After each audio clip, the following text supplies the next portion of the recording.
Hello friends, जैसे कि last video में हम लोग एवरेज का जो बेसिक कॉन्सेप्ट है उस कॉन्सेप्ट के बारे में बात कर चुके हैं। लेकिन इस वीडियो में हम लोग उस कॉन्सेप्ट को क्वेश्चन पर अप्लाई करेंगे और ये ऐसे क्वेश्चंस हैं जिनसे मिलकर एक बड़े क्वेश्चन का फॉर्मेशन होता है। जब हम लोग ये क्वेश्चंस को नहीं समझ पाते हैं तो उन बड़े क्वेश्चंस को बनाने में बहुत समस्याएं आती है। तो हम लोग कोशिश करेंगे कि ऐसी समस्याएं न हो और इसके जो लैंग्वेज है इसके लैंग्वेज को हम लोग अच्छी तरह से अपनी भाषा में एक्सप्लेन कर पाएँ। तो चलिए हम लोग स्टार्ट करते हैं और लास्ट वीडियो में जो कॉन्सेप्ट को देखे थे एक बार उसको रिवाइज करते हुए अपने क्वेश्चन की तरफ आगे बढ़ेंगे। तो प्लीज़ वीडियो को लास्ट तक देखिए। हम आपको विश्वास दिलाते हैं कि आप मैथमेटिक्स से खेलना सीख जाएंगे, क्योंकि हम जो बताएंगे वो कॉन्सेप्ट बताएंगे और ट्रिक्स आप खुद से बनाएंगे, क्योंकि सारे जो ट्रिक्स होते हैं उन सारे ट्रिक्स को भी एक्सप्लेन करेंगे हम कि वो ट्रिक्स कैसे बनता है। इसलिए मैथमेटिक्स में आपको कुछ भी रटने की जरूरत नहीं है, क्योंकि ये रटने वाला चीज़ नहीं है, ये समझने वाला चीज़ है। इसकी भाषा को समझना है ताकि क्वेश्चन आसानी से आप सॉल्व कर सके। तो चलिए हम लोग देखते हैं औसत को।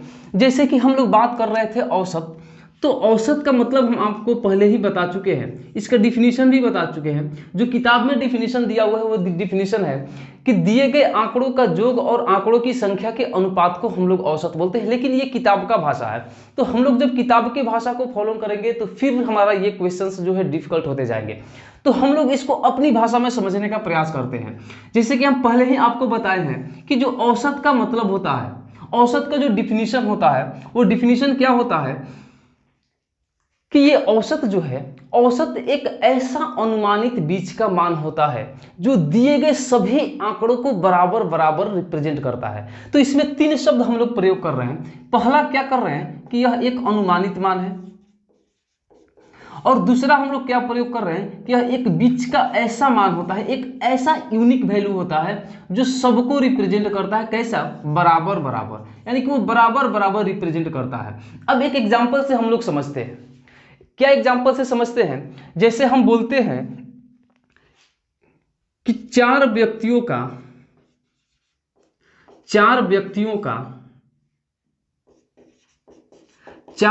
का औसत उम्र या औसत वजन, औसत उम्र 30 वर्ष है। अब इसका मतलब क्या हुआ, यहां पर हम एकदम क्लियर कर देंगे आपको। इसका मतलब क्या हुआ कि जो चार पर्सन है, पर्सन 1, पर्सन 2, पर्सन 3 और पर्सन 4, यानी कि चार जो व्यक्ति है, इन चारों व्यक्तियों को क्या कहता है? एक अनुमानित मान है, एक ऐसा बीच का यानी कि यूनिक मान है जो सबको बराबर बराबर रिप्रेजेंट करता है। कहने का मतलब यह हुआ कि सबका जो उम्र है वो लगभग 30-30 साल का है, लगभग 30-30 साल का है। सबका उम्र लगभग 30-30 साल का है। लेकिन ये जो एग्जैक्ट उम्र नहीं पता है कि पी पर्सन 1 यानी कि पहला व्यक्ति के कितना उम्र है, दूसरा, ये एक अनुमानित मान है कि लगभग सबका 30-30 साल है। इस सेंटेंस का मतलब यह हुआ। तो ये जो औसत हुआ, तो इस सेंटेंस से, इस क्वेश्चन से आप क्या निकाल पाएंगे कि चारों जो व्यक्ति है, चारों व्यक्ति के उम्रों का जो कुल योग आएगा 30, 30, 60, 30, 90, 30, 120, यानी कि 30 को 4 बार जोड़ने का मतलब क्या हुआ कि 30 को 4 से डायरेक्ट मल्टीप्लाई कर देना, यानी कि 120। यानी कि इस क्वेश्चन से सिर्फ आपको इसका योग पता है और ये 30 जो है औसत है। लेकिन ये कैसे अनुमानित मान है, इसके लिए थोड़ा इसको और एक्सप्लेन करते हैं। जैसे अगर हम बोल दें कि चारों व्यक्ति का जो उम्र है, पहला का 25 साल है, दूसरा का 28 साल है, तीसरा का 32 साल है और चौथा का 35 साल है। अब अगर इसको भी जोड़ेंगे तो हमारा कितना आएगा? देखिए इसका भी आएगा, जो हम जोड़ेंगे तो 120 ही आएगा। तो इसका भी जो 120 हुआ, इसका भी जो 120 हुआ। तो ये तो क्वेश्चन में ही क्लियर कर दिया कि यह औसत उम्र है। और औसत उम्र का मतलब क्या होता है कि चारों व्यक्तियों के उम्रों को जोड़ के व्यक्तियों की संख्या से हम भाग दिए हैं। इतना प्रोसेस करने के बाद हमारा 30 वर्ष आया है। और ये जो 30 वर्ष आया है यह कहता है कि सबका उम्र लगभग 30-30 वर्ष है। अगर और इसको आगे बढ़ाएं तो एक और डेटा लिखते हैं। अगर मान लेते हैं कि इसका 22 साल है, इसका 31 साल है, इसका 37 साल है और इसका 30 साल है, तो भी इसको जोड़िएगा तो कितना आएगा? इसका भी 120 ही आएगा। मतलब कि अगर पहला का उम्र 25, 28, 32, 35, इसका भी औसत निकालेंगे तो इसका भी आएगा औसत 30, इसका भी औसत निकालेंगे तो इसका भी औसत आएगा 30। ऐसे और भी डेटा हो सकते हैं। जैसे इसका उम्र 18 साल है, इसका उम्र 35 साल है, इसका उम्र 30 साल है, इसका उम्र 37 साल है, इसको भी हम लोग ऐड करते हैं तो आएगा 120 और इसका औसत निकालेंगे यानी कि 4 से डिवाइड करेंगे तो कितना आएगा 30। यानी कि औसत तो हर कंडीशन में 30 ही आ रहा है, जो औसत उम्र है हर कंडीशन में 30 ही आ रहा है। तो हम कैसे बता दें कि सबका उम्र 30-30 साल है? ये 30-30 साल सिर्फ यह कहता है कि आप क्या किए हैं कि जब आप उन व्यक्तियों का औसत उम्र निकाल रहे हैं तब 30 आ रहा है। और औसत उम्र एक वह अनुमानित मान और बीच का मान होता है जो सबको बराबर बराबर होने का रिप्रेजेंट करता है। तो बराबर बराबर होने का रिप्रेजेंट करता है। तो हम आपको एक आइडिया बताए थे कि जो इसका फॉर्मूला बना है वो फॉर्मूला कैसे बना है। वो फॉर्मूला कैसे बना है, वह आइडिया हमारा क्या था कि जब भाई सबके उम्र को बराबर बराबर करना है, जैसे कि अगर पहला का उम्र जो है मान लेते हैं कि 22 साल है, दूसरा आदमी का उम्र 31 साल है, तीसरा का 37 साल है और चौथा का 30 साल है, तो इनको आपस में लेन देन करके सबको इक्वल करना है। इनको आपस में लेन देन करके सबको इक्वल करना है। तो इक्वल करने के लिए हम एक आइडिया बताए थे, क्योंकि ऐसे करने में थोड़ा दिक्कत है। तो क्या करते हैं कि जितना भी सबका उम्र है सबको इकट्ठा कर लिए और जितने आदमी है उतना से भाग दे देंगे तो हमारा सबका उम्र इक्वल हो जाएगा। यानी कि जितना एक आदमी को पड़ेगा उतना ही सबको पड़ेगा। तो ये हमारा जो है औसत निकालने का तरीका है, ये आइडिया है और इसी से फॉर्मूला बना है। और वो फॉर्मूला क्या बना है कि दिए गए आंकड़ों का योग, क्या निकाले हैं, दिए गए आंकड़ों का योग बटा आंकड़ों की संख्या, दिए गए आंकड़ों का योग बटा आंकड़ों की संख्या।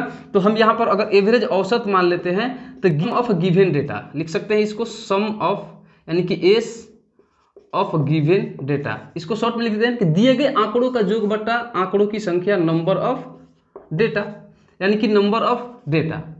तो यहां से अगर आप योग निकालते हैं, यानी कि यहां से योग निकालते हैं कि आंकड़ों का योग, तो आपको क्या मिलेगा, नंबर ऑफ डेटा इनटू औसत। ये फॉर्मूला बनता है। लेकिन ये सब चीजें रटने की है, ये सब चीजों को समझना है, रटने वाली कोई बात नहीं है।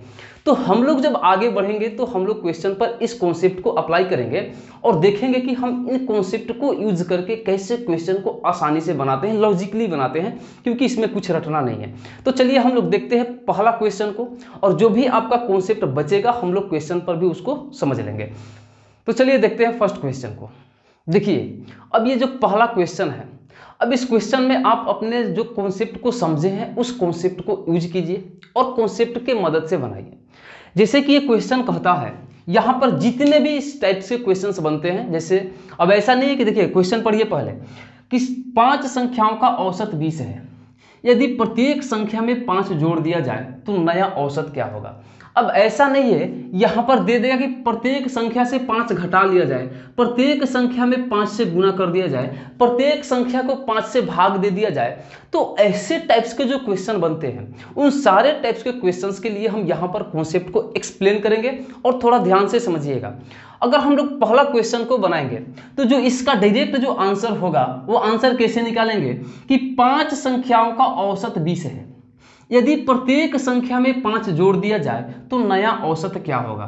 जब एक्सप्लेन करेंगे तो आपको पता चलेगा कि औसत क्या होगा। इसका डायरेक्ट आंसर क्या लिखेंगे कि देखिए अगर प्रत्येक संख्या में 5 की वृद्धि होती है, इसका मतलब कि उसके औसत में भी 5 की वृद्धि हो जाएगी। तो औसत 20 है और प्रत्येक संख्या में 5 का वृद्धि होता है तो उसके औसत में भी 5 का वृद्धि हो जाएगा। तो नया औसत कितना मिलेगा, 25 मिलेगा, जो आंसर होगा। ठीक है, ये कैसे होता है इसको ध्यान से समझिए।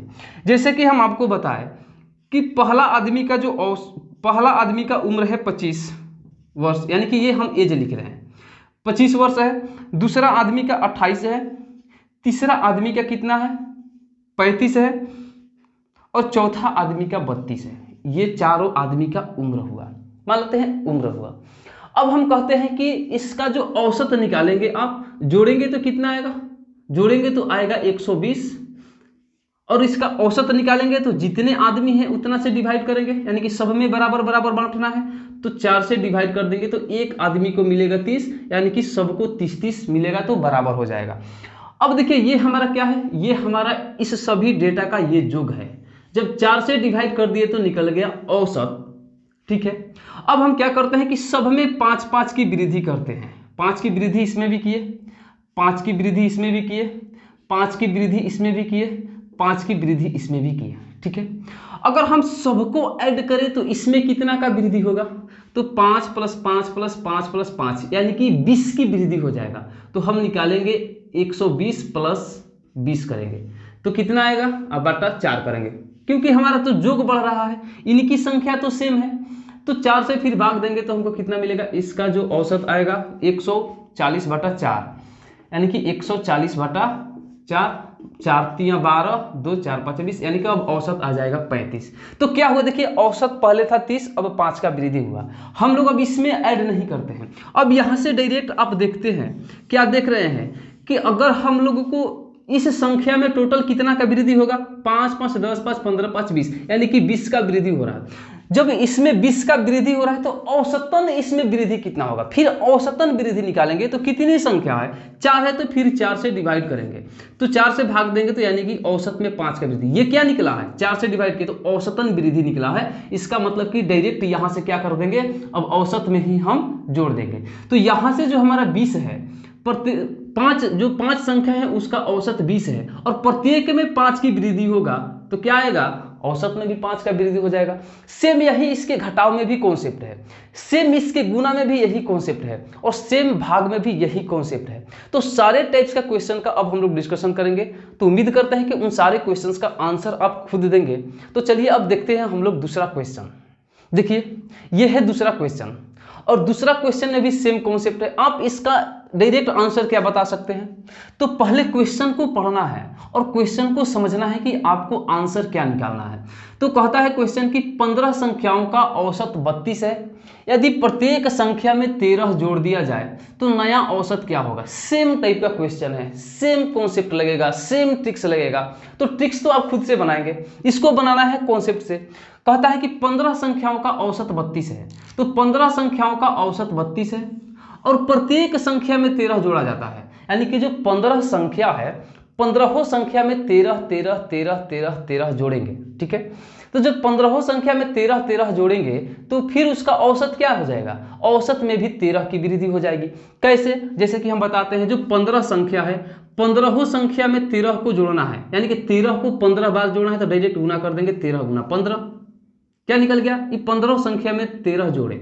अब इसको औसत में औसतन वृद्धि निकालना है तो संख्या 15 है तो 15 से भाग दे देंगे, 15 15 कट गया यानी कि औसत में 13 का वृद्धि।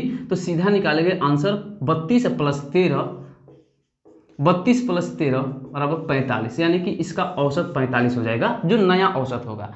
अब इसको एक्सप्लेन करके आपको बनाना है, आप खुद से ट्राई कीजिए, एक्सप्लेन कीजिए, इसको सोचिए कि ऐसा क्यों हुआ, और ऐसा क्यों हुआ का जब आंसर मिल जाएगा तो समझिए कि आपका मैथमेटिक्स अब क्लियर होने लगा है, अब आप मैथमेटिक्स में अच्छा करने वाले हैं। तो सबसे पहले क्यों का जवाब ढूंढना है, क्योंकि ये जवाब मिलने के बाद आपको लॉन्ग टर्म तक इसका जो कॉन्सेप्ट है वो कॉन्सेप्ट माइंड में सेट रहता है, कुछ याद करने की जरूरत नहीं पड़ती है। तो जो यहाँ पर आप देखें, अगर एक बार फिर से इसको एक्सप्लेन करें तो ध्यान दीजिएगा। कहता है कि 15 जो संख्या है, यानी कि उनका जो 15 संख्या है n1 n2 ... n15 तक। अब कहता है कि इसका वैल्यू कुछ भी हो, हमको इससे मालूम नहीं है, क्योंकि ये जो औसत है, औसत ये नहीं बताता है कि n1 कितना है। औसत तो वह प्रक्रिया है जब 15 इस संख्याओं को जोड़ के 15 से भाग देने के बाद आया है। ठीक है, ये 15 संख्या को जोड़कर उसमें 15 से भाग देने पर यह 32 आया है, तो इसका मतलब n1 32 नहीं है, लेकिन यह वह अनुमानित बीच का मान है जो सबको बराबर बराबर होने का रिप्रेजेंट करता है, प्रदर्शित करता है कि सब बराबर बराबर है, ये लगभग का मान दे रहा है। तो अब यहां से हम कहते हैं कि इस 13 संख्या में 15 संख्या में 13 13 जोड़ेंगे, तो 13 13 जोड़ेंगे तो आप टेबल तो लिखते ही होंगे।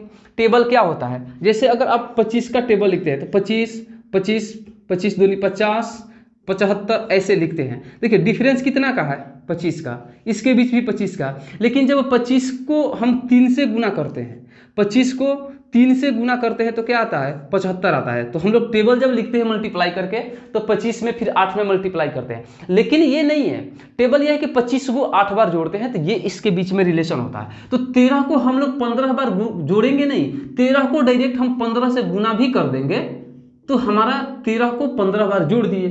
ठीक है, तो ये हमारा क्या निकला कि अगर इनका जो औसत का योग है, इनका जो औसत है, यानी कि इन डेटा का जो योग है, इसके योग में कितना का वृद्धि होगा, तो 15 × 13 का वृद्धि हो जाएगा। तो ये 15 गुने 13 का वृद्धि हुआ इसके योग में, यानी कि 32 में 15 में जब मल्टीप्लाई करेंगे तो इस 15 संख्या का कुल योग निकलेगा और उस योग में इतना का वृद्धि हो रहा है। तो हम क्या करते हैं कि अब इसका औसतन वृद्धि निकालते हैं। तो औसतन वृद्धि निकालने के लिए जितनी संख्या है उससे डिवाइड कर दिए, तो डिवाइड किए तो 15 से 15 कट गया तो बचा कितना, यानी कि 13। तो ये टोटल क्या था, वृद्धि था। तो ये क्या निकलेगा, औसतन वृद्धि, यानी कि यहाँ पर 13 का वृद्धि होगा किसमें, औसत में। तो औसत में 32 + 13 जोड़ देंगे। अब एक क्वेश्चन ऐसे ही है, अब उसको आप वर्बली आप क्या करेंगे कि उसका आंसर देंगे। तो देखिए तीसरा क्वेश्चन क्या है, देखिए ये तीसरा क्वेश्चन है और क्या कहता है, अब आप इसका आंसर दीजिए, वर्बली देना है, कोई पेन और कोई कॉपी का जरूरत नहीं है और ना ही कोई कैलकुलेशन करना। कैलकुलेशन भी बहुत आसान है। कहता है कुछ संख्याओं का औसत 960 है। अभी हम लोग जो लास्ट 2 क्वेश्चन देखे हैं उसमें यहाँ पर क्या दिया होता था, यहाँ पर संख्याओं की जो संख्या है वो दिया रहता था, लेकिन यहाँ पर कुछ संख्या दिया हुआ है। जब कुछ संख्या दिया हुआ है तो संख्या कितनी है भैया, कुछ संख्या, ये नहीं मालूम है कि वो संख्या कितनी है, लेकिन संख्या कुछ है और कुछ का कोई क्वांटिटी नहीं होता है। तो कहता है कुछ संख्याओं का औसत 960 है। यदि प्रत्येक संख्या में 140 जोड़ दिया जाए तो नया औसत क्या होगा। कुछ संख्याओं का औसत 960 है, यदि प्रत्येक संख्या में 140 जोड़ दिया जाए तो नया औसत क्या होगा। अभी अभी हम लोग कॉन्सेप्ट में क्या देखे कि ये जितना वृद्धि किया जाता है प्रत्येक संख्या में, औसत में भी उतने के ही वृद्धि हो जाएगी। तो यहाँ से क्या निकलेगा कि औसत 960 दिया हुआ है और प्रत्येक संख्या में 140 जोड़ रहे हैं तो उसका औसत भी 140 से बढ़ जाएगा। तो जो इसका आंसर मिलेगा, जो नया औसत मिलेगा वो कितना मिलेगा, 960 + 140 बराबर, यानी कि जो नया औसत मिलेगा वो 1100 मिलेगा, जो आंसर होगा। अब एक्सप्लेन करेंगे तो सेम वही चीज आएगा, यानी कि कुछ संख्या है भैया, संख्या कितना भी हो, संख्या कितना भी हो, मान लेते हैं कि संख्या जो है, ये जो कुछ दिया हुआ है यहाँ पर संख्याओं की जो संख्या है n है, ठीक है। अब n संख्या है, 140 को n बार जोड़ना है, यानी कि 140 + 140 + 140 क्यों जोड़ रहे हैं, क्योंकि इसके औसत से हम, इसका योग से कोई मतलब नहीं है, ये तो कांस्टेंट है, जितना रहेगा उतना रहेगा ही, लेकिन इसमें हम प्रत्येक संख्या में 140 140 जोड़ेंगे, यानी कि कितना टोटल वृद्धि होगा। जब इसको n बार जोड़िएगा तो क्या आएगा, इसका n × 140 आएगा। हम जोड़ दिए, 140 का वृद्धि होगा किसमें, इसके योग में, यानी कि इस संख्याओं के योग निकालेंगे। तो योग कैसे निकालेंगे, तो 960 गुना कुछ यानी कि n करेंगे तो योग निकलेगा। लेकिन हम यहाँ पर 140 को वृद्धि कर रहा है तो हम 140 को n बार जोड़ेंगे तो आएगा 140 × n, और कुछ संख्या कितना है n, तो औसत वृद्धि निकालने के लिए संख्याओं से हम क्या करेंगे, भाग देंगे, तो फिर n से n कटेगा, यानी कि बचा कितना, 140। ये क्या था, संख्याओं के योग में वृद्धि, और ये क्या निकलेगा, औसत निकाले हैं, n से भाग दिए हैं तो ये उसके औसत में वृद्धि। तो यही कॉन्सेप्ट है और यही कॉन्सेप्ट हर जगह पर लागू होगा। सिर्फ कहीं कमी होगा तो वहां पर औसतन कमी निकालेंगे, जहां मल्टीप्लाई होगा वहां पर मल्टीप्लाइड वृद्धि निकालेंगे।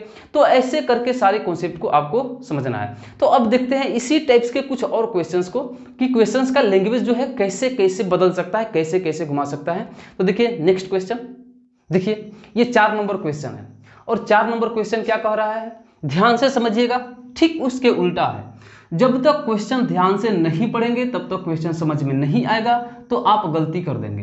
देखिए कहता है क्वेश्चन कि 8 संख्याओं का औसत 12 है। क्या है, 8 संख्याओं का औसत 12 है। अब यह कहता है यदि औसत में 4 की वृद्धि कर दी जाए, वहां जो वृद्धि करता था, हम लोग जो लास्ट क्वेश्चन देखे थे, वहां वृद्धि कर रहा था प्रत्येक संख्या में, और यहां वृद्धि कर रहा है उसके औसत में। तो औसत तो अभी 12 है।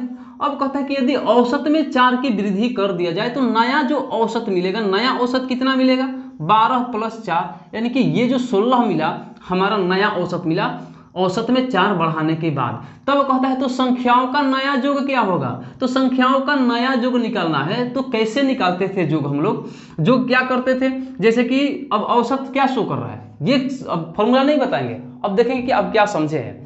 औसत क्या रिप्रेजेंट करता है कि सबका जो वैल्यू है वो 16 16 है, एक अनुमान लगाया गया है। तो कहता है कि ये जो 8 संख्याएं हैं, आठों संख्याओं का वैल्यू अब लगभग 16 16 हो गया। पहले 12 12 था, अब 4 का वृद्धि कर दिया, तो अब सबका वैल्यू लगभग 16 16 हो गया। इसका मतलब कि 16 को 8 बार जोड़ना है, 16 + 16 + 16। तो जोड़ने का मतलब क्या हुआ कि 16 को 8 से डायरेक्ट मल्टीप्लाई कर देना, तो नया योग जो आएगा 16 × 8 बराबर कितना, 128 आपका आंसर होगा। लेकिन हमारा जो पहले का योग होता है वो क्या होता, 12 × 8, यानी कि हम लोग 12 को 8 बार जोड़ते हैं, यानी कि 12 × 8 यानी कि ये होता 96, यानी कि 96 होता।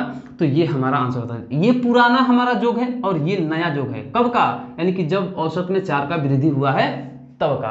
तो ये जो है आपका चौथा क्वेश्चन है। अब हम लोग देखते हैं नेक्स्ट क्वेश्चन को। जैसे देखिए ये 5 नंबर क्वेश्चन है, और 5 नंबर क्वेश्चन क्या कह रहा है, ध्यान से पढ़ना है एकदम और समझना है। कहता है कि 10 व्यक्तियों की एक समूह का औसत उम्र 30 वर्ष है। ठीक है, 10 व्यक्तियों के एक समूह है जिसका औसत उम्र 30 वर्ष दिया हुआ है। और औसत उम्र कहने का मतलब क्या हुआ कि यह एक अनुमान लगाया गया है कि उस समूह में जो 10 व्यक्ति है, 10 का उम्र लगभग 30 वर्ष है। एक अनुमान है, क्यों, क्योंकि औसत उम्र एक अनुमानित मान होता है, एक बीच का मान होता है जो सबको इक्वल रिप्रेजेंट करता है।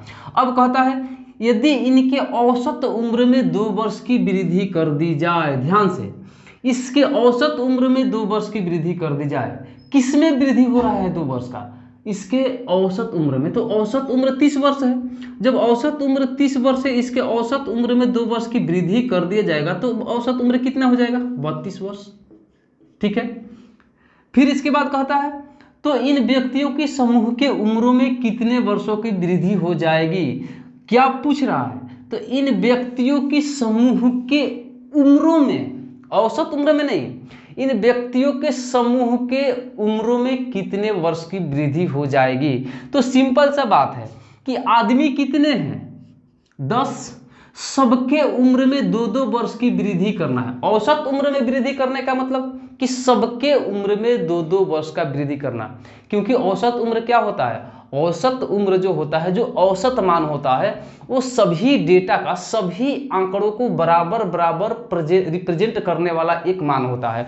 यानी कि जो औसत उम्र है 30 वर्ष, उस 10 आदमी को रिप्रेजेंट कर रहा है। तो कहता है कि औसत उम्र में 2 वर्ष की वृद्धि किया जाए, मतलब कि सबके उम्र में 2-2 वर्ष की वृद्धि करेंगे। तो कितने आदमी के उम्र में 2-2 वर्ष की वृद्धि कर रहे हैं आप, तो 10 आदमी के उम्रों में 2-2 वर्ष का वृद्धि कर रहे हैं। यानी कि 10 आदमी के उम्रों में 2-2 वर्ष की वृद्धि करेंगे तो 10 आदमी के मिलाकर कुल कितने वर्ष का वृद्धि कर रहे हैं, तो 2 + 2 + 2 + 2 10 बार करेंगे तो निकल जाएगा। इसका मतलब कि 2 को 10 से डायरेक्ट मल्टीप्लाई करना, तो 2 × 10 करेंगे, हमारा सीधा उनके उम्रों में कितने वर्ष की वृद्धि होगी, तो वहां पर 20 वर्ष आंसर आएगा। अब बाई कॉन्सेप्ट भी इसको फॉलो कर सकते हैं।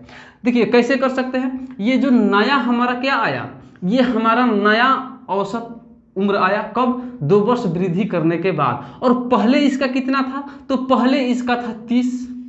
तो जब इनके औसत उम्र 30 वर्ष था, तब इन 10 आदमी के उम्रों का कुल जो कितना होता, तो 30 × 10, क्योंकि 30 को 10 बार जोड़ेंगे तो कितना आएगा, 300 वर्ष। लेकिन जब उसके उम्र में 2 वर्ष वृद्धि कर दिए, औसत उम्र में 2 वर्ष वृद्धि कर दिए, तो औसत उम्र हो गया 32। अब कितने आदमी का औसत उम्र 32 है, तो 10 आदमी का संख्या तो वही है। तब वृद्धि के बाद का जो हमारा इनके उम्रों का योग आएगा, कितना आएगा, 320। और ये क्या हुआ, इनके उम्रों का योग, जब औसत उम्र 30 वर्ष था, औसत उम्र में 2 वर्ष वृद्धि करने के बाद जो इनका उम्रों का योग आया वो 320 आया। तो क्वेश्चन बोलता है कि इन व्यक्तियों के समूह के उम्रों में कितने वर्षों की वृद्धि हो जाएगी, तो कितने वर्ष की वृद्धि हो गई है, 20 वर्ष की वृद्धि हो गई है। तो इसका आंसर आया 20। तो आप सोच सकते हैं, अपना लॉजिक लगा सकते हैं, कब, जब आपका कॉन्सेप्ट क्लियर होगा तब। तो आप भाषा पर पकड़ बनाएंगे, ज़्यादा से ज़्यादा क्वेश्चंस को बनाएंगे और उस पर मेडिटेशन थोड़ा सा करेंगे और कॉन्सेप्ट पर फोकस करेंगे। तो कॉन्सेप्ट पर फोकस करेंगे तो आपका ट्रिक्स भी क्लियर हो जाएगा, आपका जो सॉर्ट आउट करने का तरीका है वो भी क्लियर हो जाएगा। तो चलिए अब मिलते हैं नेक्स्ट वीडियो में, कुछ और ऐसे ही क्वेश्चंस को हम लोग एक्सप्लेन करेंगे जो आपके लिए बहुत ही फायदेमंद है।